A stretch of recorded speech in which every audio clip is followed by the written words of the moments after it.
First ever factory outlet Mukunda jewellers ఇప్పుడు చందానగర్ లో April 19th గొప్ప ప్రారంభం.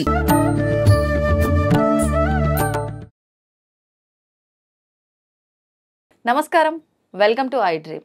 ధర్మ మార్గం విత్ విజిత కార్యక్రమానికి స్వాగతం. ప్రస్తుతం మనతో పాటు ఉన్నారు ప్రముఖ ఆధ్యాత్మికవేత్త జ్యోతిష పండితులు మరెల్ల రవిశాస్త్రి గారు. ఇప్పుడు వారితో మాట్లాడదాం. నమస్కారం అండి. నమస్కారం గురుగారు, అక్షయ తృతీయ రాబోతోంది. అక్షయ తృతీయ అనగానే ప్రతి ఒక్కరు, అమ్మాయిలంతా కూడా, ఆడవాళ్ళంతా కూడా బంగారం కొనుక్కోవాలి అని చెప్పి, ఈ రోజు కనుక మేము బంగారం కొని వేసుకుంటే మళ్ళీ మేము బంగారం కొనుక్కుంటూనే ఉంటాము అని చెప్పి నమ్ముతూ ఉంటారు.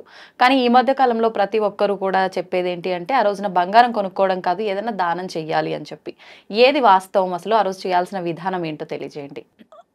ఓం శ్రీ గురుభ్యో నమః. అక్షయ తృతీయ అనగానే మనకి అద్భుతంగా చాలామందికి ఉండేది, అక్షయ తృతీయ నాడు గ్రామైన బంగారం కొనాలి, లేకపోతే ఏదో ఒకటి కొనాలి అనేది. అది ఎలా వచ్చిందో తెలియదు, మార్కెట్లోకి అలా అందరిలోకి నమ్మకం ఏర్పడింది. ఓకే, మీకు డబ్బులు ఉంటే కొనుక్కోండి, తప్పేమి లేదు. డబ్బులు లేకుండా అప్పులు చేసి కొనకండి.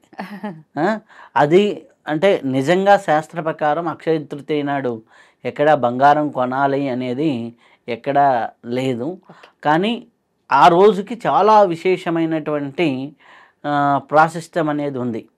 ముఖ్యంగా మనకి హిమాలయాల్లో ఉన్నటువంటి చార్ధామ్ యాత్ర అక్షయ తృతీయ రోజు నుంచే ప్రారంభమవుతుంది, దీపావళి అమావాస్యతో ముగుస్తుంది.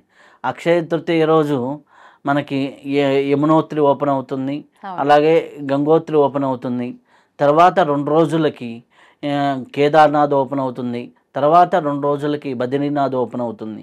అదే దీపావళి అమావాస్య రోజు యమునోత్రి గంగోత్రి క్లోజ్ అవుతుంది, తర్వాత 2 రోజులు కేదార్, తర్వాత 2 రోజులకి బద్రీనాథ్. ఇలా మనకి అక్షయ తృతీయకి చార్ధామ్ యాత్ర ప్రారంభమవుతుంది. అలాగే మనకి చాలా ప్రశస్తమైనటువంటి తెలుగు రాష్ట్రాల్లో సింహాచలం అప్పన్న, సింహాచల లక్ష్మీ నరసింహస్వామి వారు చందనోత్సవం మనకి ఈ యొక్క అక్షయ తృతీయ నాడే జరుగుతూ ఉంటుంది. కాబట్టి చాలా విశేషమైనటువంటిది, వారి నిజ రూప దర్శనం అక్షయ తృతీయ రోజే జరుగుతుంది. కాబట్టి అది విశేషమైంది. అలాగే పరశురాముల వారి జయంతిగా మనకి అక్షయ తృతీయని చెప్తూ ఉంటారు. పరశురామ మహర్షి ఆ వారి యొక్క జయంతిగా అక్షయ తృతీయ ఉంది. ఇన్ని విశేషాలు ఉన్నాయన్నమాట. అసలు అక్షయ తృతీయ రోజు ఏం చేసుకోవాలి అంటే, మీకు నచ్చిన వాళ్ళకి ఏదో ఒకటి దానం ఇవ్వండి. నచ్చిన వాళ్ళకి అంటే సద్బ్రాహ్మణులకి, లేకపోతే మంచి గురువులకి, ఆధ్యాత్మిక సేవ చేస్తున్న వాళ్ళకి ఏదైనా వస్త్రదానము, మీకున్నటువంటి ధాన్యము ఏదో ఒకటి దానంగా ఇస్తూ ఉంటే చాలా ఉత్తమమైనటువంటిది. ఆ రోజు మనకి శాస్త్రంలో ఎక్కువగా చెప్పబడింది ఏంటి అంటే, గంగా స్నానం చేయమని. గంగా పరివారక ప్రాంతంలో ఉన్న వాళ్ళకి గంగా స్నానం చాలా బాగుంటుంది. ఇక్కడ ఉన్న వాళ్ళు ఎట్లా గంగా స్నానం అనుకున్నప్పుడు, మనకి ఇక్కడ ఉన్న వాళ్ళకి గంగా స్నానం అంటే చాలామంది ఇళ్లల్లో ఈరోజు గంగా వాటర్ దొరుకుతూనే ఉన్నాయి. అంటే మనకి ఈ కుంభమేళాకి వెళ్ళినప్పుడు చాలామంది తెచ్చే ఉంటారు. కాబట్టి ఆ గంగా జలాన్ని కొద్దిగా నెత్తి మీద చల్లుకోవడము, సంప్రోక్షణ చేసుకోవడము, లేదా ఆ గంగా జలాన్ని తీసుకొని వచ్చి ఇది మనకి మనం స్నానం చేస్తున్న జలాల్లో కొద్దిగా వేసుకొని, అలా ఒక 4 చుక్కలు వేసుకొని స్నానం చేయటము, ఇట్లా చేస్తూ ఉంటే చాలా మంచి ఫలితాలు రావటం అనేది జరుగుతూ ఉంటుంది. కాబట్టి ఇది కూడా లేదు, గంగాజలం కూడా లేదు. గంగే చ యమునే చేవ మనకి మంత్రం ఉంది. సో ఆ మంత్రాన్ని చదువుకొని స్నానం చేయటం, ఇలా చేస్తూ ఉంటే చాలా సత్ఫలితాలు రావటం అనేది జరుగుతూ ఉంటుంది. మనకి అక్షయ తృతీయ నాడు మీకు నచ్చిన క్షేత్ర దర్శనం చేసుకోండి, దగ్గరలో ఉన్న క్షేత్ర దర్శనం. ఇంకా దానం చేయగలిగితే మంచిది, ఇంకా గంగా జలంతో స్నానం చేయగలిగితే మంచిది.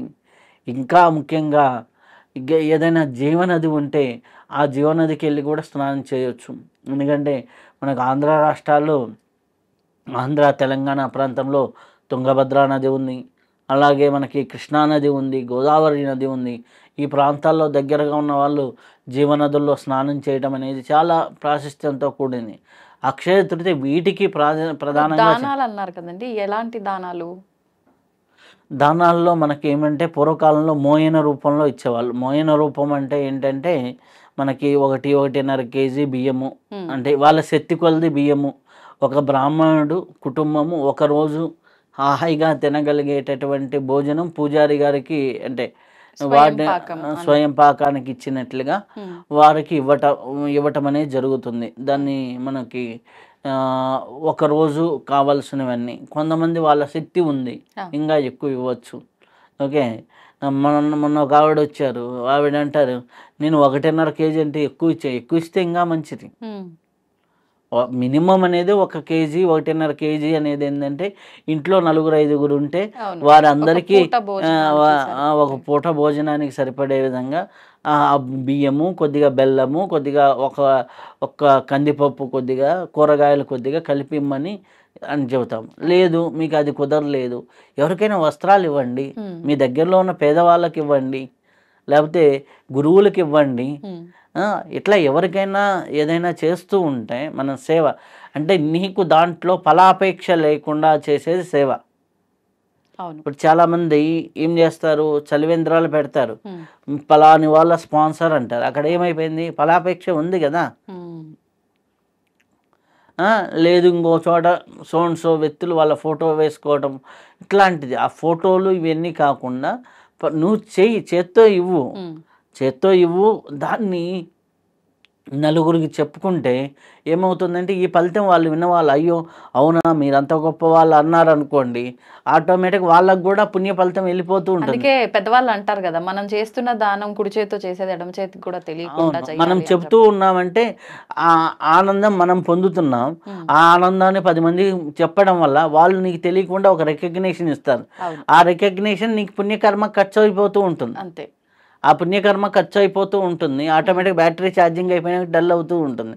అలా గొప్పలు చెప్పుకోవడం వల్ల కూడా మన కర్మలు, నెగిటివ్ కర్మలు అంటగట్టుకుంటాం, పాజిటివ్ కర్మలు ఖర్చు అయిపోతూ ఉంటాయి అన్నమాట.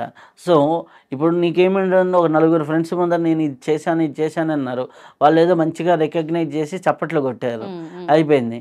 అదే రికగ్నిషన్ మీ 4 ఫ్రెండ్స్ మధ్య జరిగింది. అదే రికగ్నిషన్ నీ ఆఫీస్లో 100 మందో 200 మందో ఎంప్లాయీస్ ముందర జరగాల్సిన రికగ్నిషను నీకు టీకేఫ్లోనో ఎక్కడో అయిపోయింది. నీకు కర్మ ఇస్తాడు శని, అర్థమైందా. మనం నెగిటివ్ కర్మలను అంటాం. మనం పూజ చేస్తే కాలు ఇరగాల్సిన చోట ఏదో కాలు మెనుకుతుంది అని, దాన్ని రివర్స్ చేసి చూడండి. నువ్వు స్టేజీ మీద పొగిడించుకోవాల్సిన వాటి కాస్త కేఫ్లో 4 ఫ్రెండ్స్తో పొగిడించుకున్నావు అనుకో, అయిపోయింది. నువ్వు స్టేజీ మీద పొగిడించుకునే భాగ్యం తప్పిపోతుంది. అలాగే మొన్న ఒకరు వచ్చారు నా దగ్గరికి, వస్తే ఆయన 54 ఇయర్స్ 55 ఇయర్స్. ఆయన ఏంటి, నా వైఫ్ నాకు బాగా తిట్టేస్తుంది అని వచ్చాడు. ఆమెకి ఏదో అంటే సైకలాజికల్లో ఏదో ప్రాబ్లం ఉంది. నేను జాతకంలో ఏం చెబుతాను, ఆయనకి జాతకంలో చెబుతాను ఆయనకున్న దోషాలకి ఇది చేసుకోండి ఇది అని. తర్వాత ఆయన జాతకంలో ఉన్నది ముందర అక్కడ సైకలాజికల్గా ట్రీట్మెంట్ జరగాలి. యాక్చువల్గా ఆయన కర్మ ఏంది, శని దశే జరుగుతుంది. ఇప్పుడు ఈ శని దశ జరుగుతున్నప్పుడు నెగిటివిటీ బయట బాగా ఫేస్ చేయాలి. కానీ ఆయన ఏం చేస్తున్నాడు, ఇంట్లోనే నెగిటివిటీ ఫేస్ చేసి బయట అంతా హ్యాపీగా ఉంటున్నాడు. అంటే అక్కడ ఏమైపోయింది, బయట ఎవరెవరో తిట్టాల్సిన కర్మని ఇంట్లో భార్య తిట్టి క్లీన్ చేస్తుంది. అది అర్థం చేసుకున్నాడు అనుకోండి, అది 10 మంది తిట్టాల్సింది ఇక్కడే పడుతున్నాడు, అయిపోయింది. అంతే తేలిగ్గా అయిపోతుంది.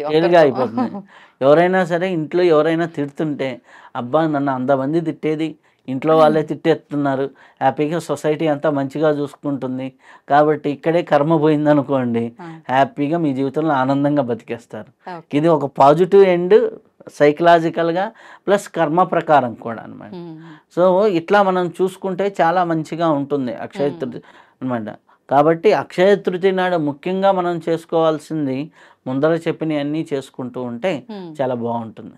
గురుగారు, శని త్రయోదశి రాబోతోంది. శని త్రయోదశి రోజున మనకు నిజంగా అంటే శని ఉండి ఇబ్బంది పడే వాళ్ళు ఎవరైనా ఉంటే, అంటే ఏలినాటి శని అని, అష్టమ శని అని, అర్ధాష్టమ శని అని రకరకాలుగా ఆ శని పీరియడ్ అనేది నడుస్తూ ఉంటుంది.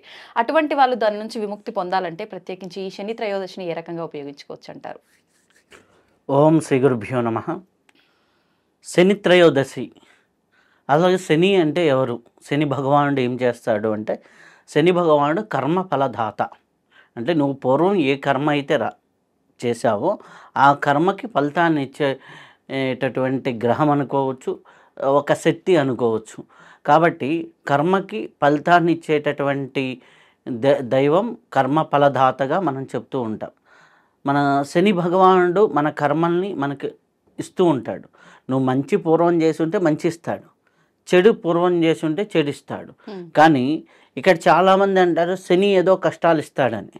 శని భగవానుడు కష్టాలు ఇవ్వడు, మీరు చేసిన వాటికి ఫలితాన్ని ఇస్తాడు. కాబట్టి కొంతమంది మంచి చేసి ఉండొచ్చు, కొంతమంది పూర్వం చెడు చేసి ఉండొచ్చు, వాళ్ళ ప్రవర్తనలో విపరీతాలు ఉండొచ్చు. కాబట్టి వాటి ఫలితాలు మనకు వస్తూ ఉంటాయి. అయితే శని భగవానుడు మనకి కర్మల్ని ఫలితాలుగా ఇస్తున్నాడు.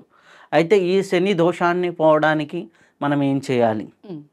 జనరల్గా మనం ఏం చేయాలి? ఇప్పుడు ఎవరికి మనకి ఈ యొక్క ఏలినాటి శని ప్రభావం ఉంది అంటే ముఖ్యంగా కుంభరాశి వారికి, మీనరాశి వారికి, మేషరాశి వారికి, ఈ ముగ్గురికి ఏలినాటి శని ప్రభావం ఉంది. అలాగే సింహరాశి వారికి అష్టమ శని ప్రభావం ఉంది.